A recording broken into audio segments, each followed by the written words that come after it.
தருமபுரி மாவட்டத்தில் நாடாளுமன்ற தேர்தலை புறக்கணிப்பதாக கூறி வீடுகளில் கருப்பு கொடி கட்டி கிராம மக்கள் போராட்டத்தில் ஈடுபட்டனர். பாப்பிரெட்டிப்பட்டி வட்டத்தில் உள்ள கிராமங்களில் ஏராளமான மலைவாழ் பழங்குடியினர் வசித்து வருகின்றனர். இங்கு முறையான சாலை வசதி இல்லாததால் பொதுமக்கள் அனைவரும் பெரும் அவதிக்குள்ளாகி உள்ளனர். இதனால் கிராமத்திற்கு செல்லக்கூடிய வனப்பகுதியில் தார் சாலை அமைத்து தர விடிய அரசு அதிகாரிகளிடம் பலமுறை வலியுறுத்தியும் நடவடிக்கை எடுக்காததால் நாடாளுமன்ற தேர்தலை புறக்கணிப்பதாக கூறி கிராம மக்கள் தங்கள் வீடுகளில் கருப்பு கொடி கட்டி எதிர்ப்பை தெரிவித்தனர். திருச்சியில் திமுக எம்எல்ஏவுக்கு சொந்தமான தனியார் பேருந்தில் அரசு பேருந்து டிக்கெட் விநியோகம் செய்யப்பட்ட சம்பவம் அதிர்ச்சியை ஏற்படுத்தியுள்ளது. மணச்சநல்லூர் திமுக எம்எல்ஏ கதிரவனுக்கு சொந்தமான பேருந்து ஒன்று துறையூர் முதல் பெரம்பலூர் வரை இயக்கப்பட்டு வருகிறது. இந்த நிலையில் பேருந்தில் பயணித்த பயணிகளுக்கு அரசு பேருந்தில் வழங்கப்படும் டிக்கெட் விநியோகிக்கப்பட்டதால் அதிர்ச்சி அடைந்தனர். இது தொடர்பாக விடிய அரசு உரிய நடவடிக்கை எடுக்க வேண்டும் என பயணிகள் வலியுறுத்தியுள்ளனர். Perambalur Dinamalar office number Dinamalar Karaikudi Kallakurichi news paper. Tirunelveli மாவட்டம் மேலப்பாளையம் மாட்டுச்சந்தை பகுதியில் இரவு திடீரென தீப்பற்றியதால் பரபரப்பு ஏற்பட்டது. இதனையடுத்து தகவலறிந்து வந்த தீயணைப்பு வீரர்கள் தீயை அணைக்கும் பணியில் ஈடுபட்டனர். குப்பை நிறைந்த பகுதி என்பதால் தீ விபத்து ஏற்பட்டதாக கூறப்படுகிறது. மேலும் தேங்கியுள்ள குப்பைகளை மாநகராட்சியினர் அவ்வப்போது சுத்தம் செய்ய வேண்டும் என பொதுமக்கள் கோரிக்கை விடுத்துள்ளனர். விருதுநகர் அருகே மாட்டு தீவனம் தயாரிக்கும் நிறுவனத்தில் பயங்கர தீ விபத்து ஏற்பட்டது. KKSSN நகரில் உள்ள மாட்டு தீவனம் தயாரிக்கும் நிறுவனம் காலை திடீரென தீப்பற்றி எரிந்தது. இந்த விபத்தில் பல லட்சம் மதிப்பிலான இயந்திரங்கள் மற்றும் பொருட்கள் சேதமாகின. தகவல் அறிந்து சம்பவ இடத்திற்கு வந்த தீயணைப்பு வீரர்கள் தீயை அணைத்தனர். மேலும் விபத்து குறித்து போலீசார் வழக்கு பதிவு செய்தனர். திண்டுக்கல் மாவட்டம் ஆத்தூர் அரசு ஆரம்ப சுகாதார நிலையத்தில் மதுபோதையில் தகராறில் ஈடுபட்ட இளைஞரால் பரபரப்பு ஏற்பட்டது. சித்தையன்கோட்டை பகுதியைச் சேர்ந்த இளைஞர் ஒருவர் அரசு ஆரம்ப சுகாதார நிலையத்திற்கு மதுபோதையில் சென்று தனக்கு மருத்துவம் பார்க்குமாறு கத்தி மற்றும் கத்திரிக்கோலை காட்டி ரகளையில் ஈடுபட்டுள்ளார். தகவல் அறிந்து சம்பவ இடத்திற்கு சென்ற போலீசார் இளைஞரிடம் இருந்து கத்தி மற்றும் கத்திரிக்கோலை பிடுங்கி எச்சரித்து அனுப்பி வைத்தனர். 2 மகன்களும் கவனிக்காமல் கைவிட்ட நிலையில் விடியா அரசின் ஆட்சியரிடம் உதவி கேட்டு மாற்றுத்திறனாளி முதியவர் கண்ணீர் விட்டு கதறுவது காண்போரை கண்கலங்க வைத்துள்ளது. திருவாரூர் மாவட்டம் திருத்துறைப்பூண்டி நேமம் பகுதியைச் சேர்ந்தவர் லட்சுமணன். இவருக்கு முதுகு தண்டுவட அறுவை சிகிச்சை செய்துள்ள நிலையில் நடக்க முடியாமல் தவித்து வந்துள்ளார். இந்த நிலையில் தேநீர் கடையில் வேலை செய்து சம்பாதிக்கும் முதியவரிடம் அவரது 2 மகன்களும் மிரட்டி பணத்தை வாங்கிக் கொள்வதாக வேதனை தெரிவித்தார்.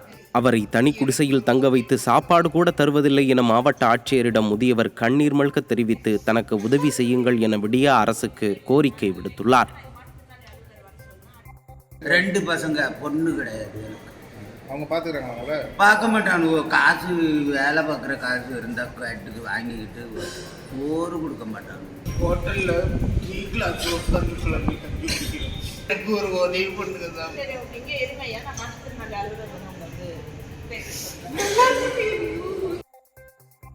செங்கல்பட்டு மாவட்டம் பல்லாவரம் தர்கா சாலை அருகே நீர்வழி பாதையில் திமுக கல்வெட்டு அமைத்ததை கண்டித்து அதிமுகவினர் ஆர்ப்பாட்டத்தில் ஈடுபட்டனர். ஆர்ப்பாட்டத்தில் பல்லாவரம் தொகுதி முன்னாள் எம்எல்ஏ தன்சிங் உட்பட கழக நிர்வாகிகள் கலந்து கொண்டு நீர்வழிப்பாதையில் அமைக்கப்பட்டுள்ள திமுக கல்வெட்டை அகற்ற கோரியும் போக்குவரத்திற்கு இடையூறாக வைக்கப்பட்டுள்ள திமுக பேனர்களை அகற்ற கோரியும் கண்டன கோஷங்களை எழுப்பினர். திருச்சி மாவட்டத்தில் தொழிலதிபரிடம் பண மோசடியில் ஈடுபட்ட பாஜக பெண் பிரமுகர் கைது செய்யப்பட்டார். திருவெரும்பூரைச் சேர்ந்த கண்ணன் என்பவரிடம் பாஜக பெண் பிரமுகர் ரேகா மலிவு விலையில் டைல்ஸ் வாங்கி தருவதாக கூறி 2,20,000 ரூபாய் பெற்றுள்ளார். ஆனால் சொன்னபடி டைல்ஸ் வாங்கி தராதது குறித்து கண்ணன் ரேகாவிடம் கேட்கவே அவர் வாங்கிய பணத்திற்கு செக் கொடுத்துள்ளார். கண்ணன் செக்கை வங்கியில் டெபாசிட் செய்ததில் பணமின்றி செக் ரிட்டன் ஆகிவிட்டது. இதுகுறித்து கண்ணன் திருவெரும்பூர் காவல் நிலையத்தில் புகார் அளித்த நிலையில் போலீசார் பாஜக பெண் நிர்வாகி ரேகாவை கைது செய்து சிறையில் அடைத்தனர். திருப்பூர் மாவட்டத்தில் அரசு பேருந்தில் இருந்து தவறி விழுந்து பள்ளி மாணவன் படுகாயமடைந்தார். காங்கேயம் அடுத்த குள்ளம்பாளையம் அரசு உதவி பெறும் பள்ளியில் 10ஆம் வகுப்பு படித்து வரும் அபிஷேக் குமார் என்ற மாணவன் மாலை பள்ளி முடிந்ததும் அரசு பேருந்தில் வீட்டிற்கு சென்றுள்ளார். அப்போது ஊதியூர் பெட்ரோல் பங்க் நிறுத்தம் அருகே பேருந்தில் இருந்து நிலை தடுமாறி கீழே விழுந்த மாணவன் அபிஷேக் குமாருக்கு பலத்த இரத்த காயம் ஏற்பட்டது. இதையடுத்து அருகில் இருந்த பயணிகள் மாணவனை மீட்டு அரசு மருத்துவமனைக்கு சிகிச்சைக்காக அனுப்பி வைத்தனர். விடியா அரசின் ஆட்சியில் பழுதடைந்த பேருந்துகள் உள்ளிட்டவைகளால் மக்களுக்கு பல்வேறு வகையில் இன்னல்கள் தொடர்வது அதிகரித்துள்ளது. நீலகிரி மாவட்டத்தில் சாலை பணிக்கு சென்ற லாரிகளை தடுத்து நிறுத்தி மறியல் செய்த வனத்துறை ஊழியரால் பரபரப்பு ஏற்பட்டது. கூடலூரை அடுத்த போவேலி பேரூராட்சிக்கு உட்பட்ட காந்திநகர் பகுதியில் இருந்து மேட்டூர் கிராமம் பள்ளிக்கு செல்லும் சாலை பணிகளுக்காக ஒப்பந்ததாரர்கள் லாரிகள் மூலம் பொருட்களை ஏற்றி கொண்டு சென்றுள்ளனர்.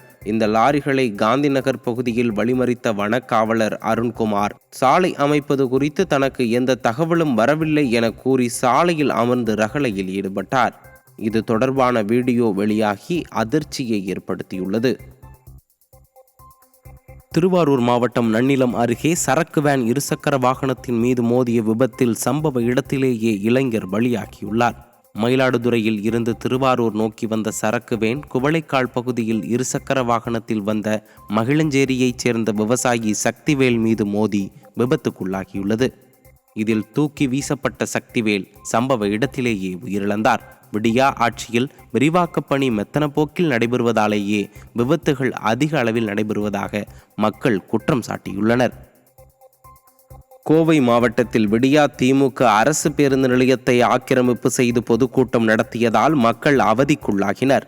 வால்பாறை காந்தி சிலை பேருந்து நிலையத்திலிருந்து அனைத்து எஸ்டேட் பகுதிகளுக்கும் பேருந்து இயக்கப்பட்டு வரும் நிலையில் விடியா திமுக அரசு பேருந்து நிலையத்தை ஆக்கிரமித்து பொதுக்கூட்டம் நடத்தியது.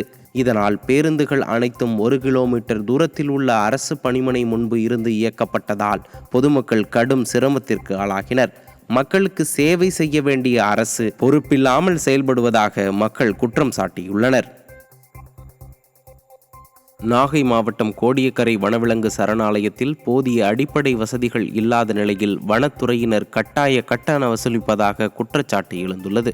மாணவர்கள் சரணாலயத்தை சுற்றி பார்க்க வாகன வசதி இல்லை எனவும் குடிப்பதற்கு குடிநீரோ உணவு உண்ண உணவு கூடமோ இல்லாத நிலையில் வனத்துறை சார்பில் கட்டாய கட்டணம் வசூலில் மட்டுமே ஊழியர்கள் கவனம் செலுத்துகின்றனர்.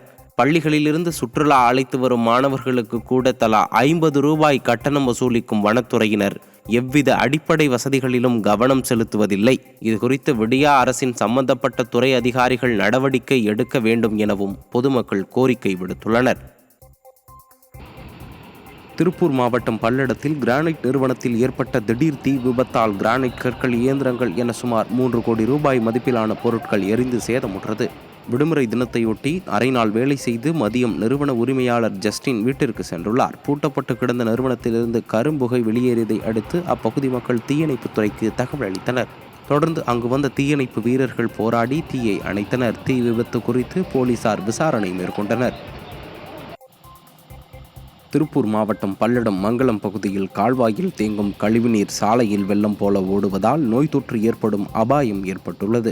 அரசு மேல்நிலைப்பள்ளி, புரட்சித் தலைவி அம்மா கலை மற்றும் அறிவியல் கல்லூரி ஆகியவை செயல்பட்டு வரும் இந்த சாலையில் கழிவுநீர் கால்வாய் தூர்வாரப்படுவதில்லை என குற்றச்சாட்டு எழுந்துள்ளது. இதுகுறித்து பலமுறை பல்லடம் நகராட்சியிடம் புகார் அளித்தும் விடியா அரசின் அதிகாரிகள் எவ்வித நடவடிக்கையும் எடுக்கவில்லை என பொதுமக்கள் குற்றம் சாட்டியுள்ளனர்.